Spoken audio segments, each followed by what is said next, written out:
was standing in a lawyer's office in Denver when I found out my father didn't die in 1999. He died 3 weeks ago on February 8, 2024, and he left me everything. My mother had been cashing his checks for 23 years while I grew up believing I was the daughter of a ghost.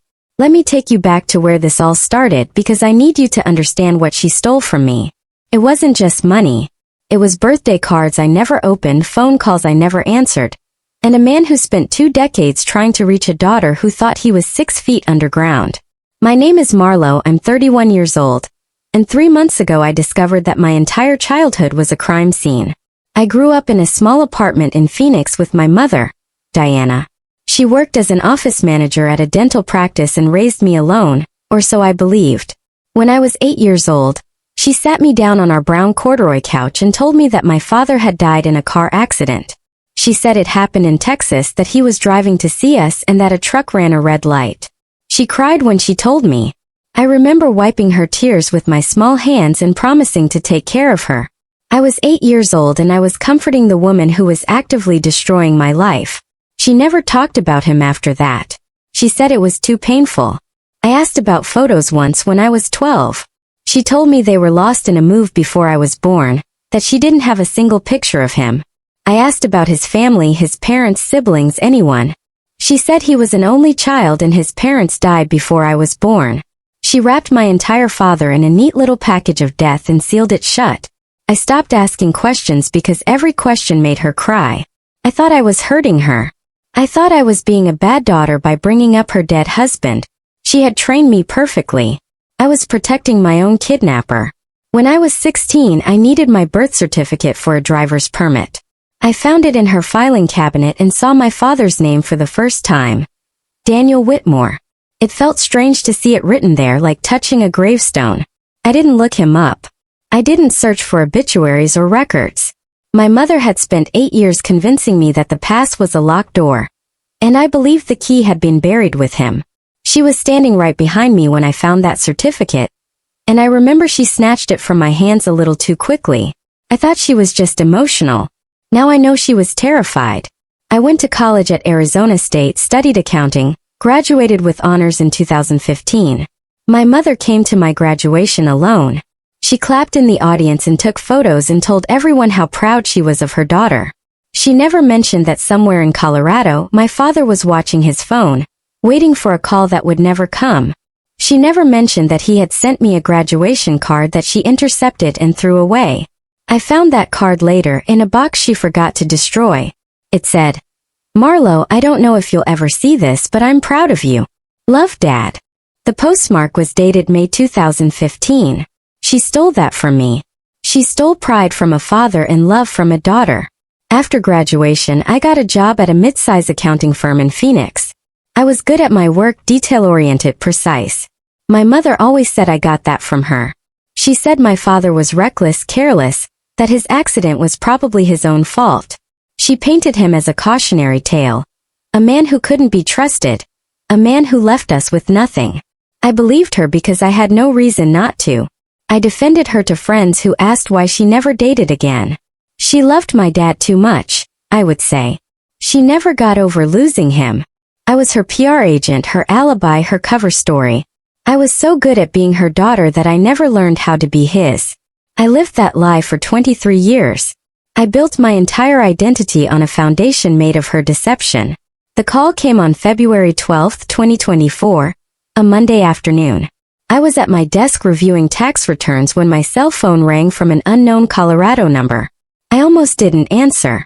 I had been getting spam calls all week, and I was tired of telling robots that I didn't need an extended car warranty. But something made me pick up. Maybe it was fate, maybe it was just luck, but I answered that call and my whole life cracked open. A man introduced himself as Robert Ellison, an attorney in Denver. He asked if I was Marlo Whitmore, daughter of Daniel Whitmore. I said yes, confused because no one had called me by my father's last name since I was a child. My mother had changed it to her maiden name when I was 10, said it was easier that way, less painful. "I'm sorry to inform you that your father passed away on February 8th, he said. I laughed. I actually laughed into the phone like he had told me a joke. "My father died in 1999, I said. I think you have the wrong Marlo Whitmore. There was a pause on the line, and then Robert Ellison said something that made my blood turn to ice water. Ma'am, your father was very much alive until 4 days ago. He's been trying to contact you for over 20 years. He left you as the sole beneficiary of his estate. I couldn't speak. My mouth opened but nothing came out. My coworker in the next cubicle asked if I was okay. I wasn't okay. I would never be okay again in the same way I had been before that phone call. I asked the lawyer to repeat himself. He did. He said my father had been living in Boulder, Colorado, that he was a retired engineer, that he had spent years trying to find me. He said there were letters, hundreds of them, sent to old addresses my mother had given him before she disappeared with me in 2001. Disappeared? I said. We didn't disappear. We've lived in Phoenix my whole life. Your father hired 3 private investigators over the years, Robert Ellison said. Your mother was very good at hiding. She wasn't hiding from bill collectors or an abusive ex. She was hiding me from my own father. I left work early that day. I told my boss I had a family emergency, which was the understatement of the century.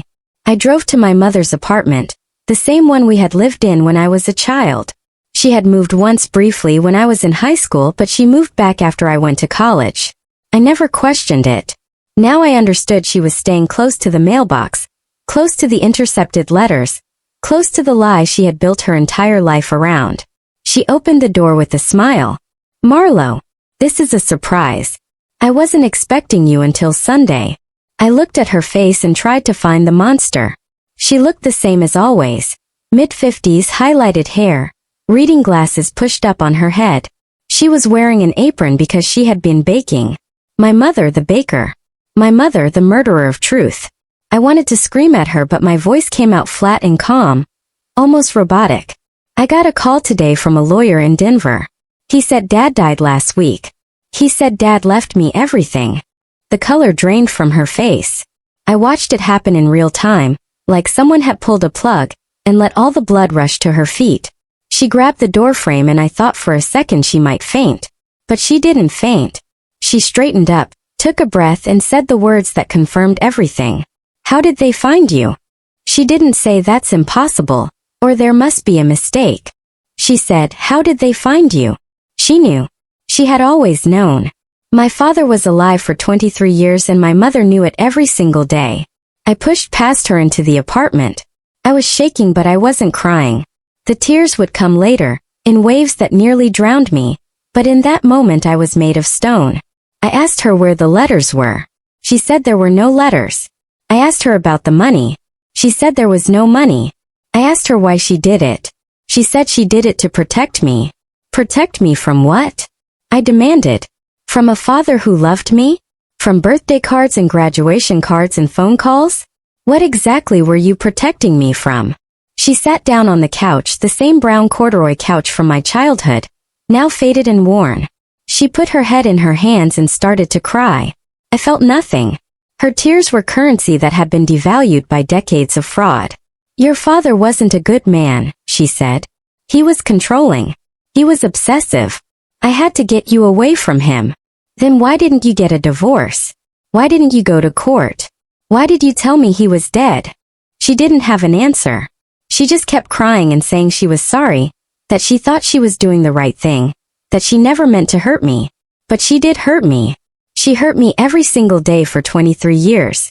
She hurt me at every birthday when I wished my father could see me blow out the candles. She hurt me at my graduation when I looked into the crowd and felt the absence of a man who was actually sitting by his phone in Colorado, waiting for a call. She hurt me on Father's Day when I visited an empty grave and left flowers for a ghost. I had been mourning a living man. That's not grief. That's psychological torture. I left her apartment without saying goodbye. I drove home and called Robert Ellison back. I told him I wanted to come to Denver, that I wanted to know everything, that I wanted to see whatever my father had left behind. He said he would arrange it. He said my father had been waiting for this moment for a very long time. He never stopped looking for you, Robert said. He kept a room for you in his house. He called it Marlo's room. I broke down then. I sobbed so hard I had to pull over to the side of the road. My father had kept a room for me. For 23 years, there was a room with my name on it in a house I never visited, filled with presents I never opened, waiting for a daughter who thought he was dead. My mother didn't just steal money. She stole a father's hope. I flew to Denver 3 days later. Robert Ellison picked me up from the airport himself. He was in his 60s, kind-eyed, and he looked at me like I was something precious and fragile. On the drive to his office, he told me about my father. Daniel Whitmore was an electrical engineer who worked for a tech company in Boulder. He retired in 2018 with a full pension and stock options. He never remarried. He never had other children. He spent his retirement volunteering at a local library and hiking in the mountains. He was a quiet man, Robert said, a private man, but he talked about me constantly. Everyone in his life knew about his missing daughter. He showed me your baby pictures once, Robert said. He kept them in his wallet. I had no baby pictures. My mother said they were lost. My father carried them in his wallet for 23 years. The estate was worth $2.3 million. That number hit me like a physical blow. My father had a house worth $850,000, retirement accounts totaling $1.1 million, and various investments and savings worth another $350,000. He left it all to me, his only child, the daughter he never stopped loving. But that wasn't what broke me. What broke me was the box. Robert Ellison handed me a cardboard box when we got to his office. It was heavy, filled to the brim with envelopes. These are the letters that came back, he said. Return to sender. Wrong address. No longer at this location. He kept every single one. I counted them later. There were 847 letters. Birthday cards, Christmas cards, random Tuesday cards that just said he was thinking of me. Each one had been sent to an address my mother had given him before she took me. Addresses she knew we would never live at. Addresses that were designed to fail. She gave my father false hope and then let the postal service crush it, one returned envelope at a time. I opened one of the letters at random. It was dated June 15, 2007. I would have been 14 years old. It said, "Dear Marlo, I hope this reaches you somehow. I think about you every day. I planted a rose bush in the backyard and named it after you. It blooms every spring and I pretend you're here to see it. I love you. I will always love you. Please come home. Dad." He planted a rose bush. He named it after me. He watched it bloom every spring and pretended I was there. This man spent 23 years talking to flowers because my mother wouldn't let him talk to his daughter. Robert drove me to my father's house that afternoon. It was a beautiful craftsman-style home in a quiet neighborhood, painted sage green with white trim. The rose bush was in the backyard just like he said. It was dormant for winter, but I could see the thorny branches reaching up toward the sky like arms waiting for an embrace. I stood there for a long time just looking at it. This plant had seen more of my father's love than I ever did. The room was upstairs, second door on the left. Robert had warned me about it, but nothing could have prepared me for what I found. It was painted lavender, my favorite color as a child. How did he know? There was a bookshelf filled with books he thought I might like, carefully selected over the years. There were stuffed animals still in their packaging, birthday presents that were never sent because he didn't have an address that worked. There was a desk with a computer where he had researched private investigators, searched my name on social media, done everything he could to find me. On the wall, there was a framed photo of me as a baby, the same one he carried in his wallet. There was also a journal. He had written in it almost every day for 20 years. I sat on the bed, a bed made up with fresh sheets that were changed monthly by a housekeeper who knew he was waiting, and I read my father's words. He wrote about missing me. He wrote about wondering what I looked like now, what I was interested in, whether I was happy. He wrote about the private investigators and the dead ends and the frustration of knowing I was out there somewhere but being unable to reach me. He wrote about my mother without hatred, only sadness. Diana must have had her reasons, he wrote in 2012. I don't understand them, but I have to believe she thought she was doing the right thing. I just wish she had let Marlo decide for herself. He was more forgiving than I would ever be. He was a better person than I could imagine being. I spent a week in Denver going through my father's things. I found more evidence with every drawer I opened. Bank statements showing monthly deposits into an account he had set up for me, a college fund he contributed to even when he didn't know if I would ever go to college. The account had $127,000 in it when he died. There were legal documents from his attempts to find me. Court filings from a custody battle in 2002 that my mother won by claiming he was unstable and dangerous. She had lied to a judge. She had lied under oath. She had told a family court that my father was a threat to me when the only threat in my life was her. I found the private investigator reports. 3 different investigators over 18 years, costing my father a total of $43,000. They found traces of us in Phoenix in 2005. But my mother had used a fake last name on the apartment lease. They found a utility bill in 2010 with her real name, but she had moved by the time they investigated. They found my college enrollment in 2011, but by then my last name was different, and they couldn't confirm it was me. My mother had covered her tracks like a professional criminal because, in a sense, that's exactly what she was. I also found the child support records. My father had paid $1,500 a month in child support from the time I was born until I turned 18. That's $324,000 over 18 years. The payments went to my mother's bank account, an account I was never told about. When I did the math later, adding the child support to the money she stole from returned gifts and the inheritance she tried to hide, my mother had taken approximately $600,000 that should have been mine or should have supported my childhood. Instead, she kept us in a cramped apartment while she squirreled away money into accounts I didn't know existed. She stole from her own daughter and called it love.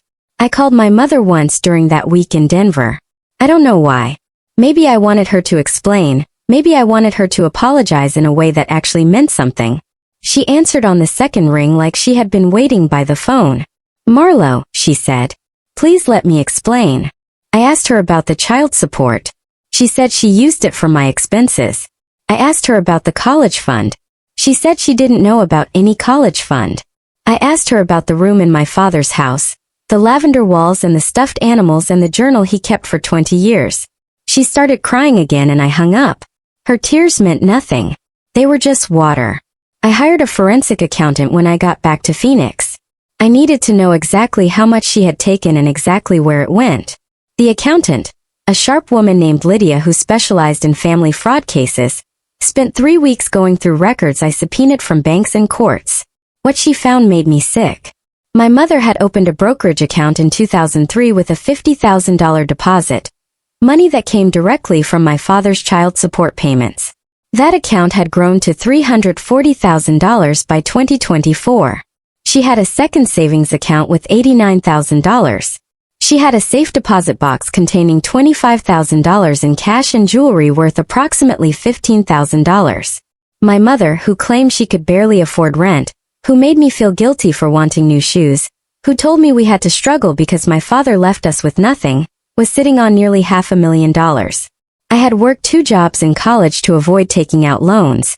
I had worn secondhand clothes and driven a car with 200,000 miles on it.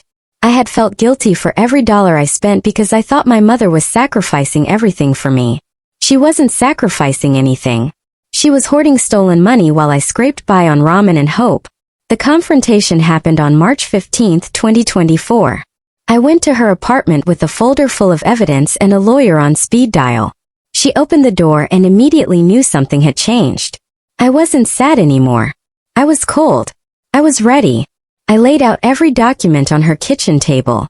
The bank statements, the brokerage account, the safe deposit box records, the forensic accountant's report.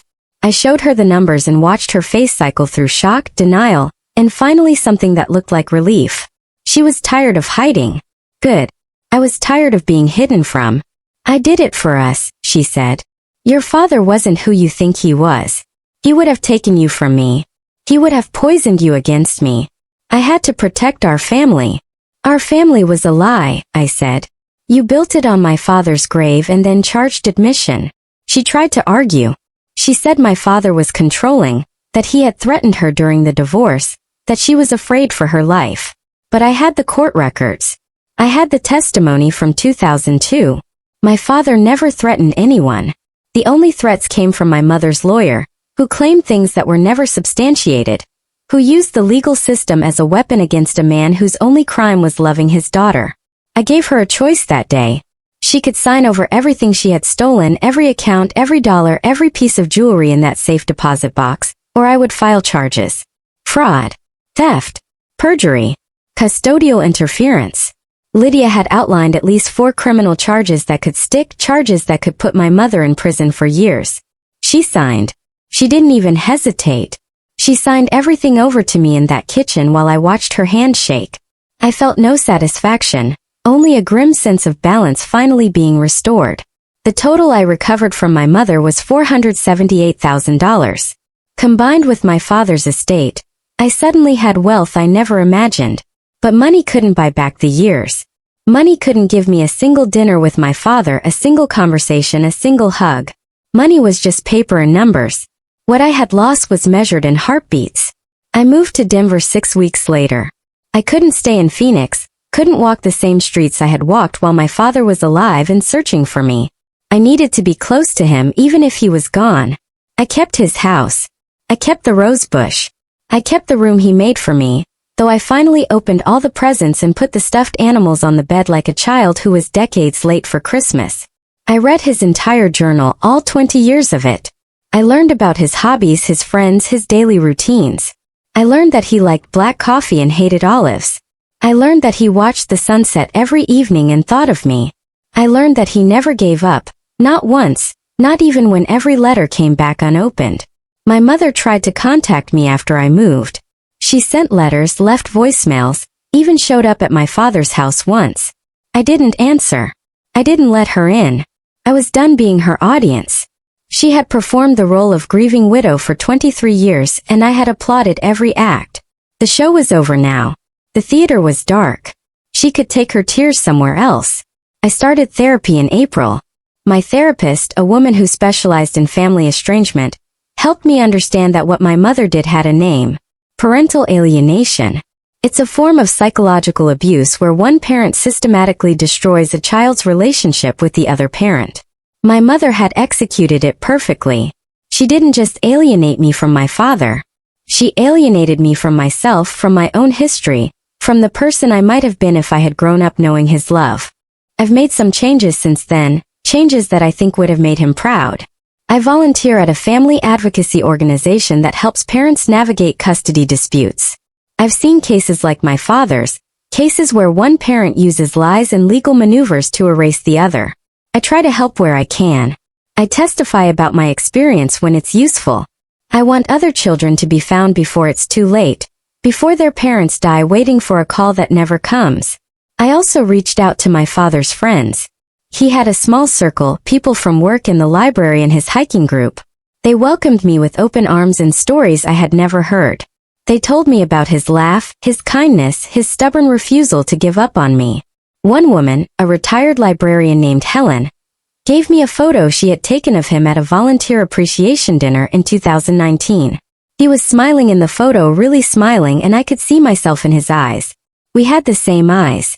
Ice blue, slightly downturned at the corners. My mother always said I got my eyes from her side of the family. Another lie.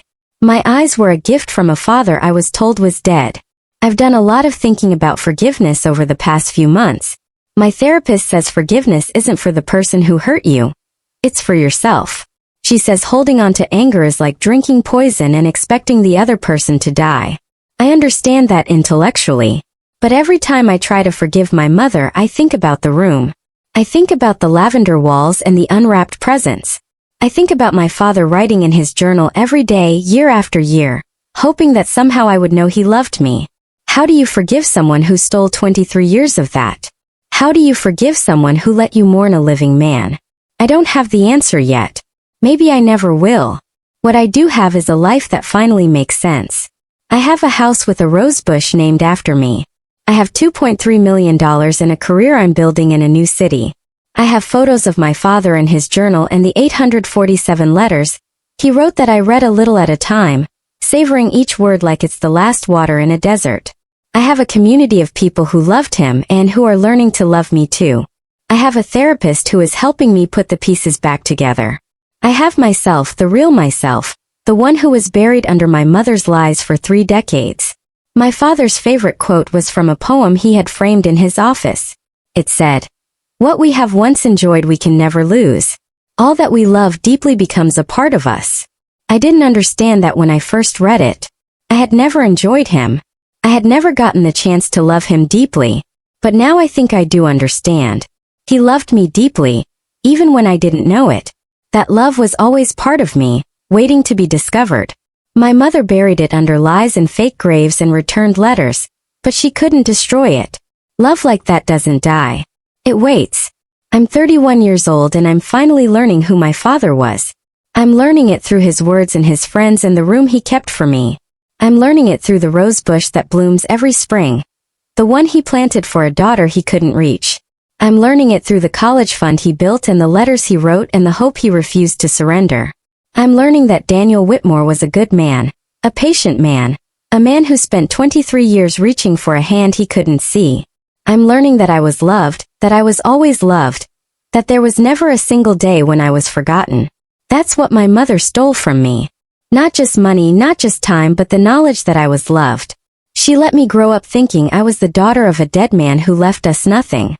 She let me feel abandoned and forgotten and alone. She knew the truth every day and she chose the lie because the lie gave her control. The lie gave her power. The lie gave her a daughter who needed her and only her. A daughter who would never leave because she had nowhere else to go. But I'm gone now. I found somewhere else. I found a sage greenhouse in Denver with lavender walls and a garden full of roses. I found a father I never knew and a love I never felt but can finally recognize. I found myself buried under 2 decades of deception, and I dug myself out letter by letter, document by document, truth by truth. If you're listening to this story and something feels familiar, if you've ever wondered about a parent you were told was gone, if you've ever felt like pieces of your history don't add up, I want you to trust that feeling. The truth is patient. It waits for us even when we're not looking for it. It found me in a lawyer's office on a random Monday afternoon, 23 years late but not too late to matter. My father died before I could meet him, but I got to know him anyway. I got to love him anyway. That's not the ending I would have chosen, but it's the ending that saved me. My mother is still alive. She still lives in Phoenix in a smaller apartment now, one she can afford on her actual salary. I don't speak to her. I don't answer her letters. I'm told she tells people I abandoned her, that I chose money over family, that I'm ungrateful for everything she did for me. Let her tell that story. I'm done living inside her version of reality. I have my own story now, the true one, the one with a father who loved me and a daughter who finally came home. The rose bush bloomed last month. I stood in the backyard and watched the flowers open, pink and fragrant and reaching toward the sun. I thought about my father standing in that same spot, year after year, imagining me beside him. I thought about all the springs he watched alone. And then I said something I never got to say while he was alive. I said, "I'm here, Dad. I finally made it home." If this story helped you in any way, if it gave you the courage to ask questions or trust your instincts or look for the truth in your own life, then something good came from my pain. We don't always get the ending we deserve. Sometimes the people we trust the most are the ones who hurt us the worst. But we get to choose what comes next. We get to decide what we do with the truth once we find it. I chose to honor my father by living a life he would have been proud of. I chose to tell this story so other daughters and sons might find their way home too. My name is Marlo. My father was Daniel Whitmore. He wasn't dead. He was just waiting for me to find him, and I did.